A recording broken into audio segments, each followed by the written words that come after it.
This video sponsor, Surfshark VPN, offers an all-in-one tool to help strengthen your online privacy and security. Get an extra 4 months when you sign up using offer code SCALEUP at checkout. More details after the video. Recently, Sony hosted a preview round for Marvel's Wolverine, the latest offering from Insomniac Games, makers of Spider-Man, Ratchet & Clank, and too many other excellent games to list here now. My preview is a little late because I didn't attend the hands-on at Insomniac studio and instead attended an event here in Australia on Monday of this week. It was the same build as other media and content creators played though. It started at the game's introduction, and then we jumped ahead to what felt like the mid-game. All in, it was about 2 hours hands-on, and I got to play on the PS5 Pro. I was not allowed to capture anything, which honestly is kind of a bummer given the game is only a month out now. All of the footage you'll see here is provided B-roll and trailer footage. I will tell you that there are two parts to this package. One is a really gripping, wonderfully told original Wolverine story with incredible presentation and performances. Insomniac and Liam McIntyre have found a really interesting spin on Wolverine that is very human when he has the chance to be, but utterly ferocious when the situation calls for it. And with an incredibly strong supporting cast around him, I am very, very keen to play through Wolverine to see where this story goes. The other part of the package is, of course, the gameplay side of things, and it's here where I'm still waiting for the game to really hit its stride. It's going to take me some time to explain it, but the short version is that in Spider-Man, Insomniac gave you a variety of ways to express yourself as Spidey, combining positioning, traversal, gadgets, combos, web attacks, and more. Wolverine is a very different character that has less in his toolkit, but Insomniac still needed to find ways to allow us to express ourselves. And so far, based on my limited time with the game, I wasn't feeling like Insomniac had found them. With a low number of special attacks on really long cooldowns, with no focus on traversal or air attacks, low environmental interactivity, and a very limited input system, it just felt like I was pressing square a lot. And yeah, there are parries and dodges and triangle leaps you to the nearest enemy, etc. All of that is there, but it all feels like the baseline stuff you'd expect when playing as Wolverine, and then you'd also expect or hope for that additional drizzling of special sauce that makes it fucking cool to play as Wolverine. And I haven't yet felt that sauce, though things could certainly change when I get my hands on the full game next month. Some of that sauce could have come in the form of being able to play as some of the supporting cast, Sabretooth, Mystique, or Jean Grey, but Insomniac have confirmed that they will at no point be playable. It also might have come in the form of some excellent boss encounters, but unfortunately the only boss encounter I played was this Sentinel, and it was actually the most repetitive part of my entire demo, and the boss also just didn't feel like it was designed to fit in this video game. The one side activity I did was also rather head-scratching, a time trial traversal challenge in a game that doesn't really have any notable traversal systems. It really was just me holding up on the stick and pressing jump every few seconds. I'm not sure why this was in the game, to be honest. Obviously, this is just a preview based on 2 hours with the game, and maybe things change drastically later on, but I did play through a section midway through the game as well, and I could see most of the contents of the ability and skill tree. I do leave room for the possibility that there's more laying under the surface or in the distance, but so far, I'm still waiting for things to really click, at least when it comes to the combat. The storytelling is extremely on point. I was 110% locked in every time a cutscene rolled, but I think I was looking forward to those cutscenes a little too much, if you know what I mean.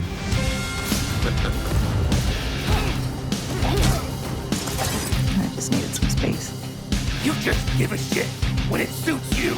Marvel's Wolverine is an original Wolverine story, and it's shaping up to be a damn good one. It begins with a look at Logan in the wild, both in terms of location and personality. Crouched and snarling in the brush, he's completely devolved into an animal-like state when he's approached by a smartly dressed, softly spoken man who promises Logan a new life and a safe place to call home. We imagine that it might be Xavier talking, but it's not. Instead, it's one Nathaniel Essex, a name that's either going to mean something to you or it's not, and if it doesn't, then I don't want to spoil it for you. Smash cut to a different time period, and Logan is back to his old self, though still pretty pissed off owing to the fact that Sabretooth keeps getting up in his grill. They're on a chopper piloted by Mystique, and the mission is to rescue Essex, who's been captured by the mutant-hating Bolivar Trask. I think the game's storytelling chops begin to establish themselves right here. We don't need you, Runt. Never did.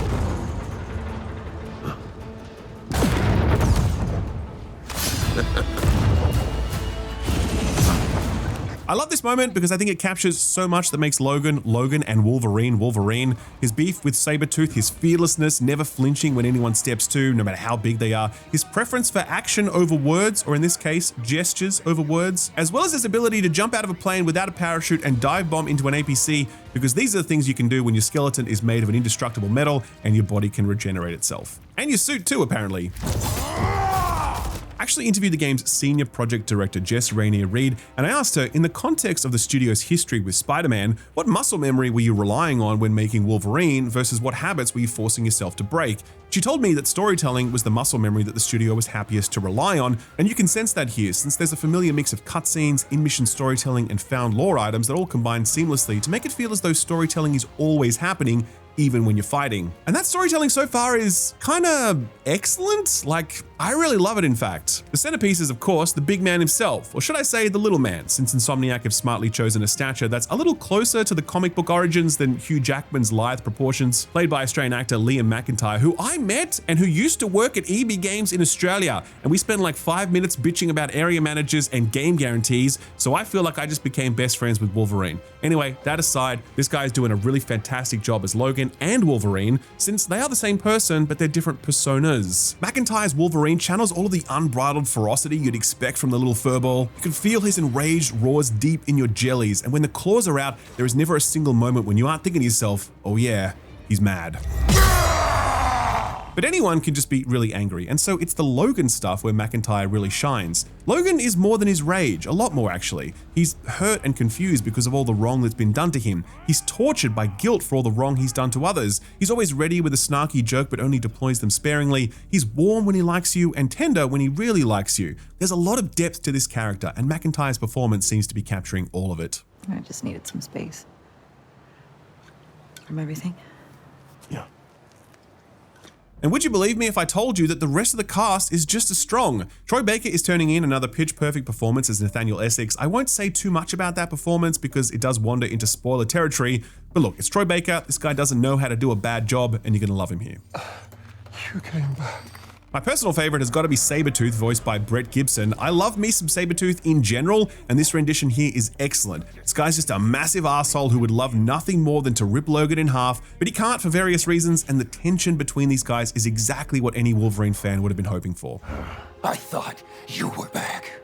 We were back. These characters and more all serve a fairly familiar plot if you've ever watched or read any X-Men stuff. Governments wanting to control mutants, that sort of thing. But the X factor here, no pun intended, appears to be the earnestness of it all, the quality of the character work and the tone, which really isn't pulling any punches. Again, no spoilers, but there are some things that happen during this story that are pretty dark, and that justify the sort of rage that Logan brings into a fight. Popular culture is about to re-enter its X-Men phase after leaving the Avengers arc, what with this game and the MCU soft launching the XCU. Insomniac's Wolverine feels rather fitting in that moment, telling a story of a core character before his time with the X-Men, reminding the world that to be born a mutant is to live in a world that fears and hates you. Peace is a worthwhile goal, but it's just that, a goal, and at first it must be fought for. And I guess that brings us to the fighting.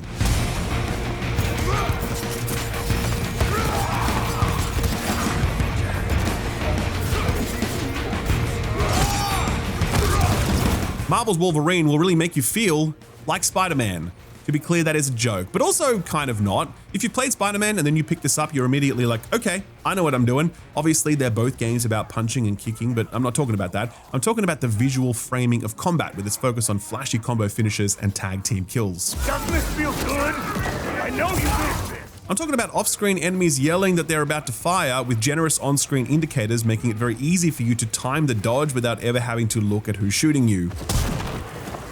I'm talking about a triangle button that will instantly leap you to enemies. And I'm also talking about various cybernetically enhanced and armored goons who you need to break their guard with specific attacks so you can keep doling out punishment. I'm good. Lost picture though. So the starting point is a feeling of familiarity. And while I think you could argue that this should feel totally different from Spider-Man, I'm honestly not fussed about the fact that these similarities exist, because I would have hoped that these things serve as a foundation from which Insomniac would build, adding new flavor on top. My problem is that based on my limited time with the game, that new flavor wasn't coming through very strongly. There's a lot of pressing square here, there really is, and I pretty quickly found myself wishing that I had other buttons to press when it was time for me to attack. Because there's also a dodge button, which makes sense. There's also a parry button, and I'm not sure that a Wolverine game needed a parry, but it's here. You can also long press the square button to do a sort of Spartan kick that's really helpful because it'll let you impale, stagger, or stun enemies, or just kick them off a ledge if they happen to be in the right spot. Time for this. But even with these elements, it does feel like the only way I can attack enemies is by mashing square a lot, and I think that is not great. Spider-Man is a tricky comparison because he has so much more in his kit, webs and gadgets and crawling on walls, etc.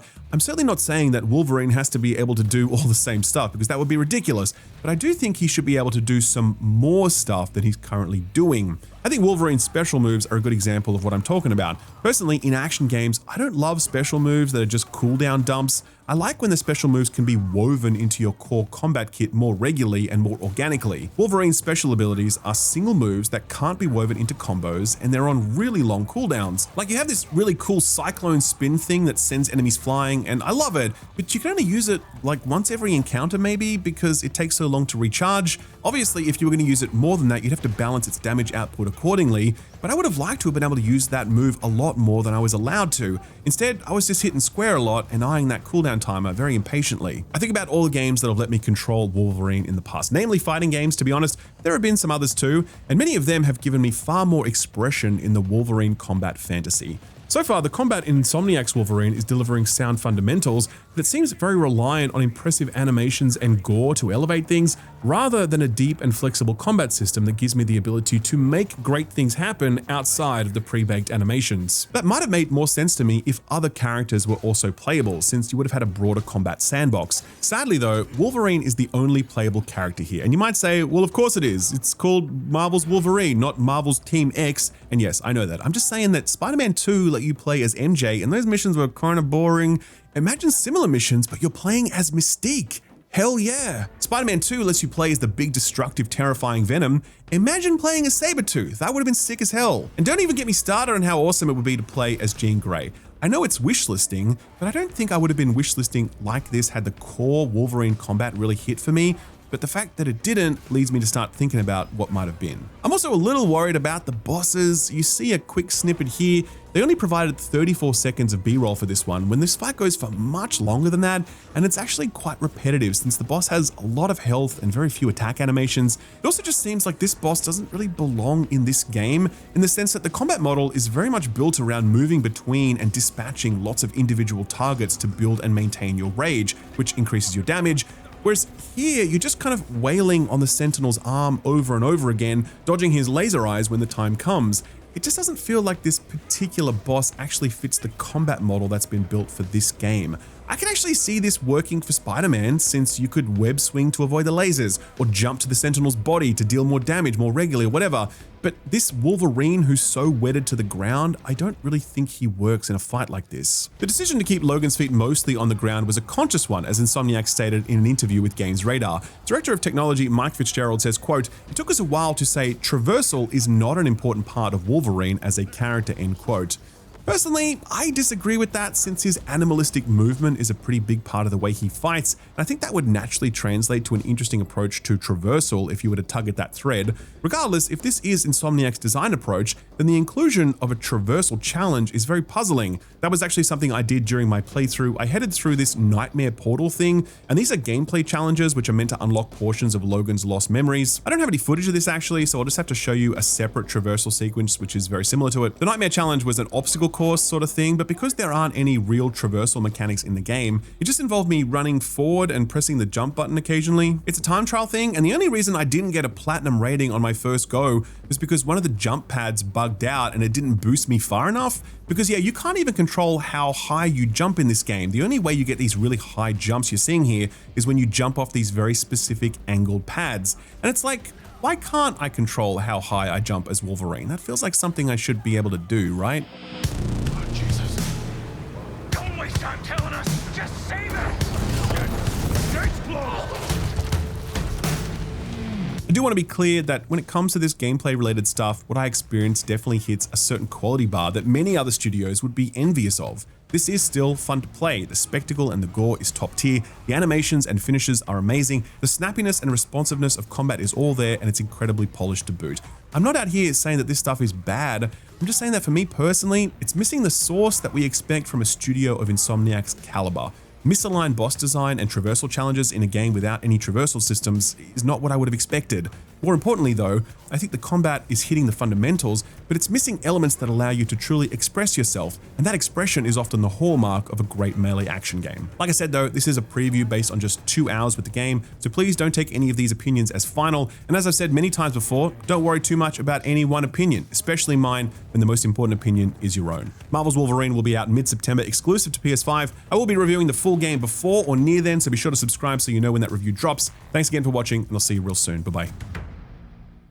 Let me guess, you're one of these people that's like, I've heard about VPNs, but I don't think I need one. Well, lend me your ear for but a moment, and perhaps this video sponsor, Surfshark VPN, can change your mind. We've long known about the benefits that VPNs can bring when it comes to geo-blocking, since certain websites and streaming platforms block access based on where you are in the world. Surfshark VPN allowed me to sidestep all of that nonsense so I could watch whatever I wanted, no matter where I was, and that's useful both at home but also while traveling. More recently, governments around the world have begun to enforce draconic limits on the way that we use the net and the sort of personal information we have to provide in order to access certain sites. Surfshark has become even more important to me as of late for precisely this reason. And now, Surfshark is just something that I have turned on all the time for both my PCs and my mobile, so I can guarantee myself true freedom whenever I'm browsing the net. There's also an important security angle too. Email phishing scams are one of the most common ways bad actors gain access to your data, but Surfshark has a solution by monitoring your data for leaks and an email scam checker that helps protect against phishing attacks. Public Wi-Fi is another major hub for data theft, but Surfshark has you covered by hiding your IP address, keeping all of your activity private.